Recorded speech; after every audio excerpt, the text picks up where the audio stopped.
Hi, today I've prepared 3 stories for you that will take you far away to Siberia.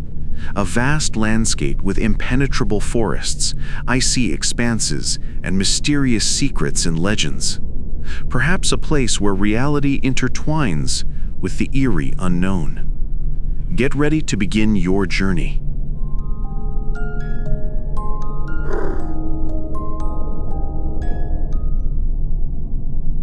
The Little House.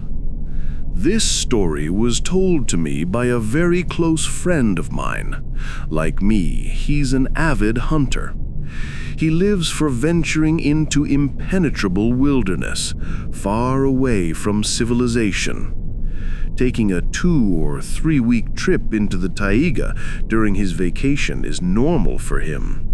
Just the other day, after another such excursion, he told me the following story. What is a forest?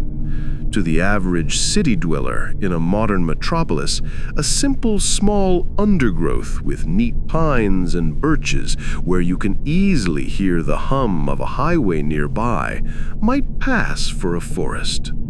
No impassable thickets, and cell service will show all bars on your phone screen. You can barbecue there, stay in a tent, relax with friends and family, and it will be great. A nature getaway, at least, I think, is better than staying at home. But anyway, what is the real taiga? In my subjective opinion, the taiga in Siberia and the Far East is as dense as the famous Amazonian jungles. It's easy to get lost here, and even easier to die just a couple of 100 meters from the highway. It's enough to get injured, freeze, or fall victim to predatory animals. And the population density here is very low. In the taiga, you can walk for a week and not reach a settlement. It's remote. All around are forests, mountains, or tundra. In short, one day my friend, let's call him Andrei for simplicity, went into the taiga to hunt. This was a normal thing for him. He's far from a novice in the taiga, and long-distance treks are almost more familiar to him than it is for you and me to pop over to the supermarket for a week's groceries.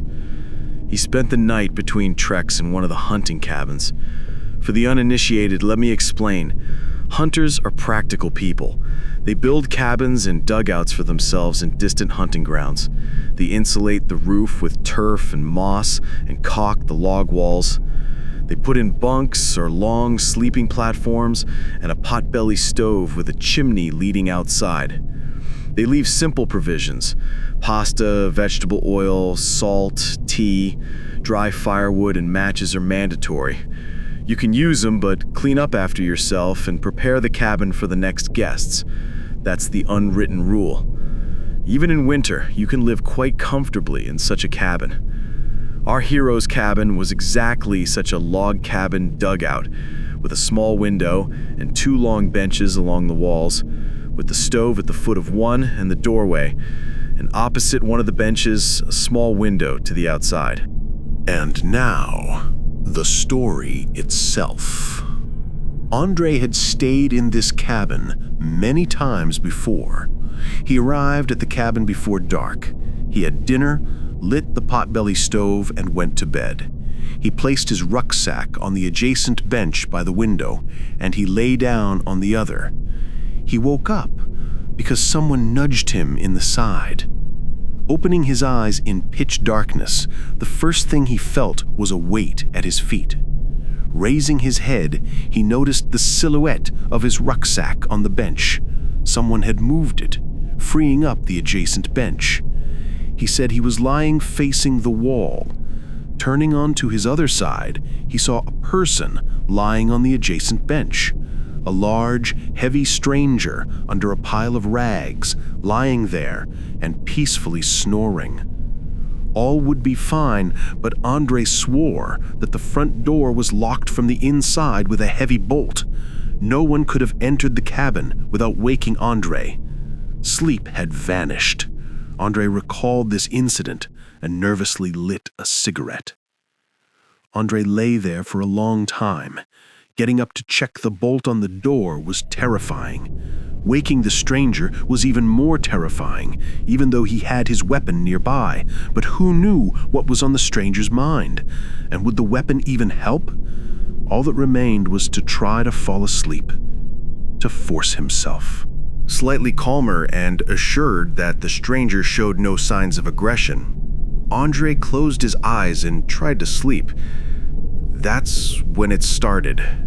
He heard quiet and nasty voices on the roof. Small scuffling, giggling, and whispering. And then there was a thud.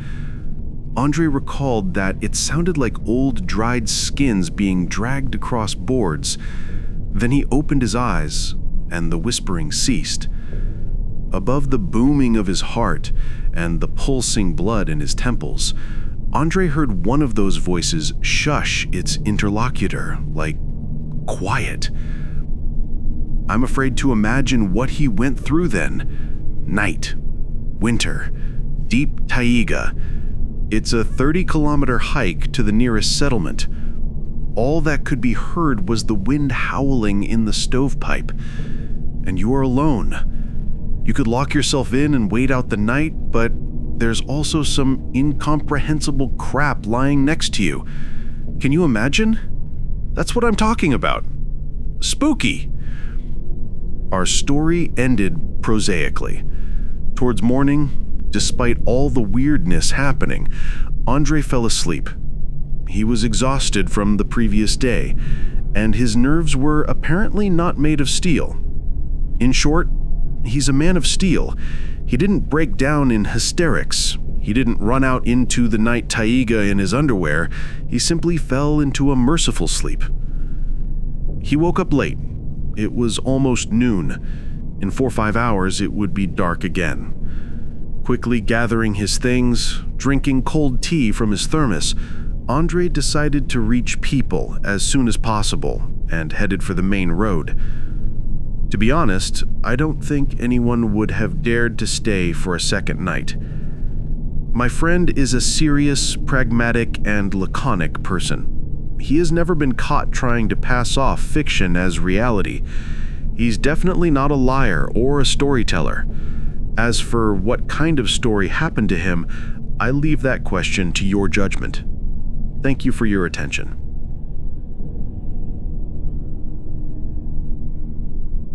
A Night in the Taiga. What I'm about to tell you happened in 1990. I was working in geology in the taiga. There were 6 of us in the team. The team leader, a geologist, a woman, a geophysicist, that's me, a student, and 2 workers. We set up our camp on the bank of a mountain stream in the taiga. We pitched 3 tents and made a place for a campfire. About 5 meters away, there was a spring where we got water for drinking and cooking. The days were sunny. We would leave for our routes at dawn and return in deep twilight. After 2 weeks, we received a radio message instructing us to come back for provisions urgently. Rains had started everywhere. The water level of the Shilka River, which was 10 kilometers away and separated us from the main base, began to rise. The team leader, the student, and both workers left for the base early the next morning. Only the geologist and I remained at the camp. Our men promised to return the next morning. Towards evening, a strong wind suddenly swept in. Trees groaned under its pressure, making creaking, scraping, and cracking sounds. All living things, birds and animals, fell silent, as if anticipating trouble. This continued for about 2 hours. The sky at this time was covered with heavy leaden clouds.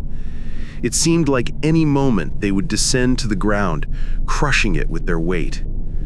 The taiga was covered by a black shroud. The wind abruptly died down, as if someone up there had turned off a huge fan. A sudden flash of lightning illuminated everything around. And then the downpour began. We were sitting in the tent. Lida, the geologist, was reading a book, and I was processing work materials. Suddenly, we heard a terrifying roar. Running out of the tent, we saw that the stream had turned into a formidable, swirling river. The water was dragging boulders that were far from light and enormous.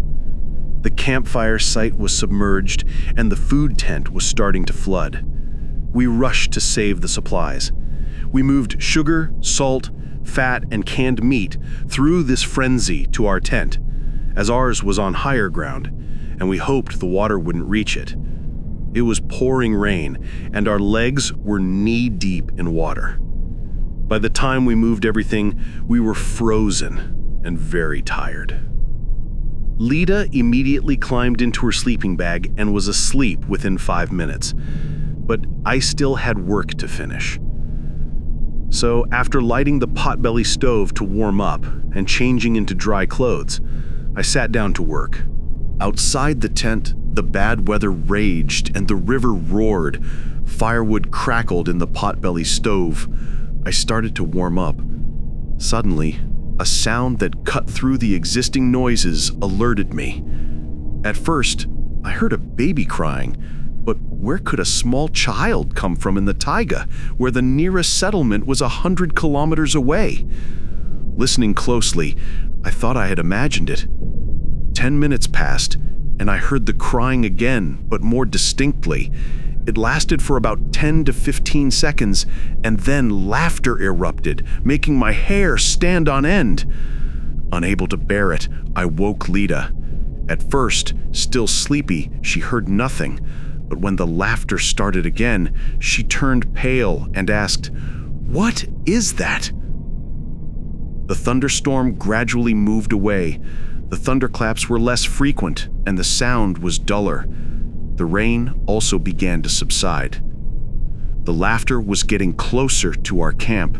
I persuaded the girl to leave the tent and determine from which direction the laughter was coming. Maybe we could understand who or what was making it. We went out and listened. The rain had finally stopped. Only heavy drops fell from the trees. Dawn was about to break. The laughter would stop and then start again. It sounded ominous. Then, along with the laughter, a sound like a ringing of bells and the screech of a saw combined was added. Frightened, Lida scrambled back into the tent and started yelling at me to come in too and close the flap, as if the tent could protect us, but I was so scared I couldn't move.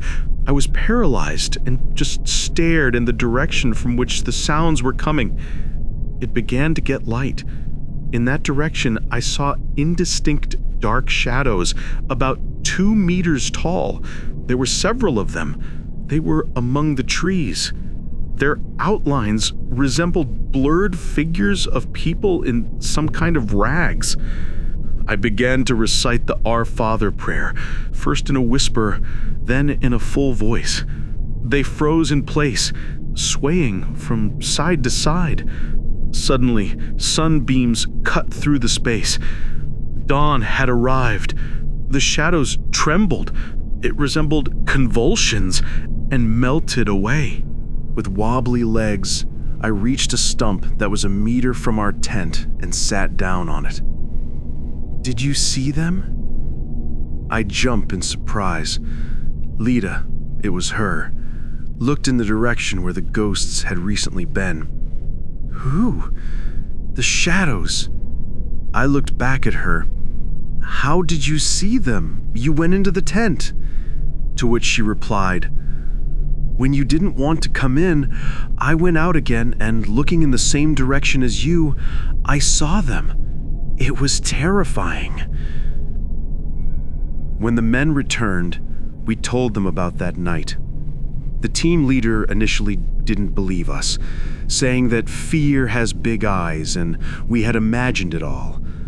There were snickers, and then one worker, an old hunter and a local, believed us. Looking at everyone, he said, "The girls didn't imagine it. They really saw all of it, and they're not the first to tell such a story. About 50 kilometers from here, there's a cursed place, a swamp. Many people have died there. The swamp begins abruptly and imperceptibly. If you look from the side, it's just a meadow with small lakes of water. But usually the shadows didn't go so far from the swamp. Something made them move in this direction. My advice, let's move the camp further up the stream. There's a good spot there. It's about 2 kilometers from here." This time, no one was laughing. The team leader gave his approval, and that same day we moved to a new location. For the rest of our time working in that area, nothing supernatural ever happened again. Our group was assembled in a matter of minutes, briefed quickly. Our mission? Engage and neutralize 20 targets.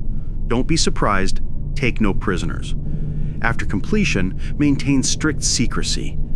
The 1980 Olympics were approaching, and rapid response teams regularly carried out assignments.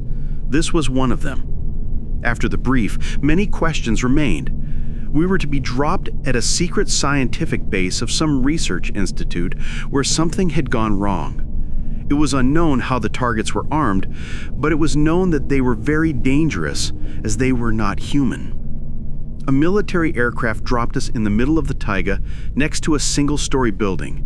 We took up positions. The supposed enemy showed no signs of presence, and we didn't even know how it might manifest itself. We approached the building and entered through a broken window. All the windows seemed to have been forced open. The doors were intact, some even locked.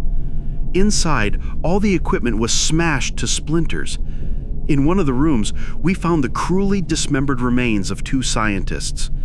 From the ceiling, where a broken light bulb hung by a wire, intricately intertwined intestines dangled as if the villains had danced with them and then thrown them onto the lamp, entangling the wire. One of us felt sick at the sight. To this day, I am not allowed to disclose the names of the participants in that operation, although the guys deserve to be known. I'll tentatively call him Second. We dragged Second into the corridor, waited for him to recover, and began to patrol the perimeter of the building. In 2 other locked rooms, we found brutally dismembered corpses of scientists. From the tracks, we were able to roughly reconstruct the sequence of events. In some rooms, there were cages. Apparently, experimental material was kept there.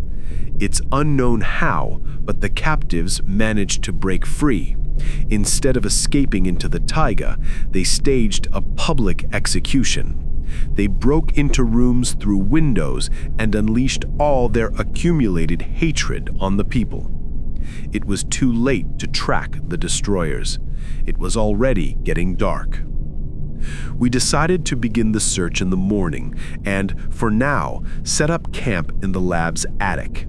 We found a movable ladder and climbed up. Posting guards at both dormer windows, we prepared for the night. As soon as the forest plunged into the dimness of night, a hoarse howl, as much wolf as human, rang out very close by. From the depths of the forest, similar voices answered it, but I didn't have time to count them. Second again showed weakness. He panicked, and since he was at one of the dormer windows, he fired an automatic burst into the forest twilight. Something darted between the trees, and Second started shooting again. We managed to stop him with difficulty. We pulled out the magazine and relieved Second from guard duty. We sent him to the center of the attic, and in pairs, we took positions at the windows. We pulled the movable ladder inside. Suddenly, the top of the nearest tree crashed into our dormer window. It scraped the wall, tore off a frame board, cracked, and entered inside. A similar noise came from the opposite window. "They're crawling!" they shouted there, and opened fire. We also saw agile creatures climbing up the trunk towards the window. A hideous fanged muzzle appeared right in front of me. I fired. A second humanoid followed the one that fell off. The attack of the furry fangs on our window ended only after my partner and I eliminated 5 of them. The guys at the other window were also scared. "Never seen anything like it," they said, trying to push out the tree trunk that was jammed inside the attic. Unknown creatures, but they act in concert. We took down 3. "Shoot single rounds," I advised. "I think they'll come again." I was wrong. The creatures gave up the assault, but howled in hoarse voices. We managed to push the trees that were forced into the windows back out and throw them down. As soon as dawn broke, we crawled out of cover. I went first.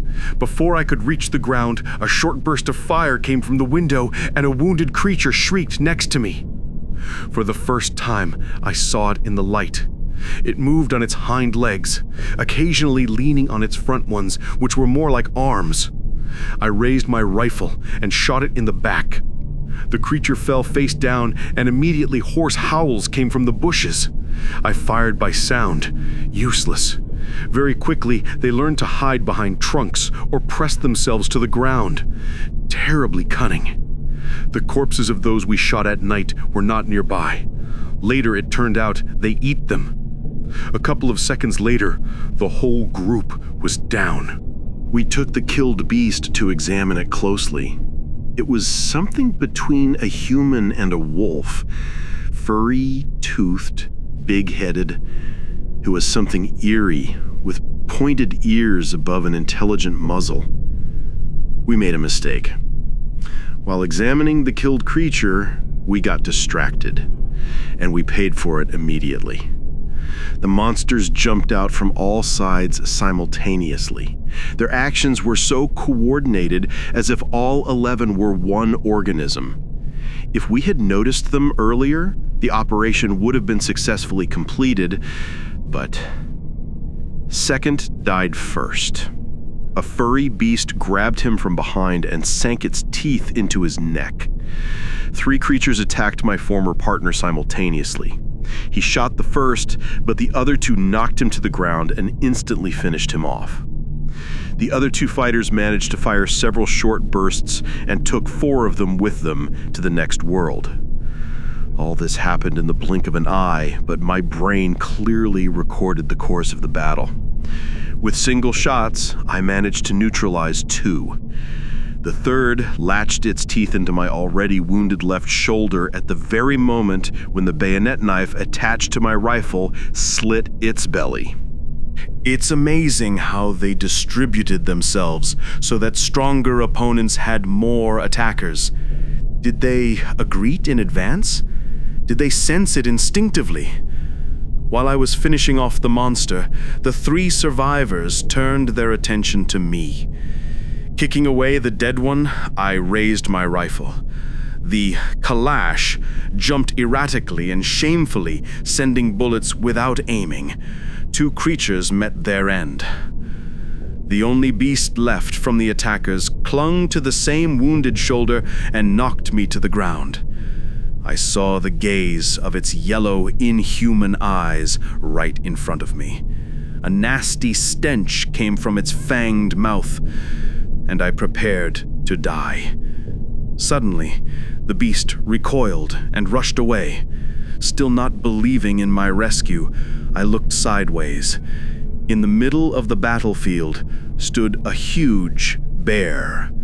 Meeting my gaze, it said almost intelligibly, "Wolves don't like them." Now, this was really bad. I decided it was time for pre-death hallucinations. But the bear, as I understood later, was precisely the 20th unit of the targets to be destroyed.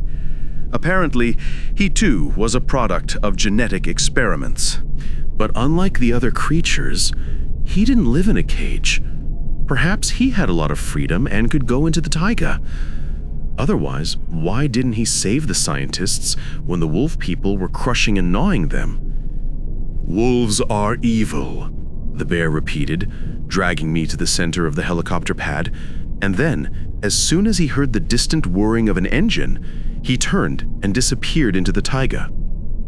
The servicemen arrived. They collected the bodies of my comrades, counted the corpses of the killed beasts, and took me. When the fuss around Dolly the sheep erupted in the press, the circumstances of that old expedition finally clicked into place for me. Obviously, not only in aviation, space, and nuclear industry, but also in genetics, we were far ahead of the European world. But all this was classified as secret. Even our limited group was not supposed to know what the scientists had gotten involved in, what terrifying results they had achieved. Attempts to create human-animal hybrids are prophetically reflected in many works. The brilliant foresight lay in the warning about the futility of such attempts. But do people care about prophecies? I had to cross paths with similar experiments, and who knows if such experiments are being conducted now. Cleaning up the failures of unfortunate geneticists always falls to people like me, ready to work for the good of the motherland, keeping my mouth shut. And I kept it shut, despite the country falling apart, even the archives long gone to the dump. Besides internal discipline, a sense of gratitude to the bear also forced me to keep silent. After all, he saved my life, even though he himself was a victim of a genetic experiment.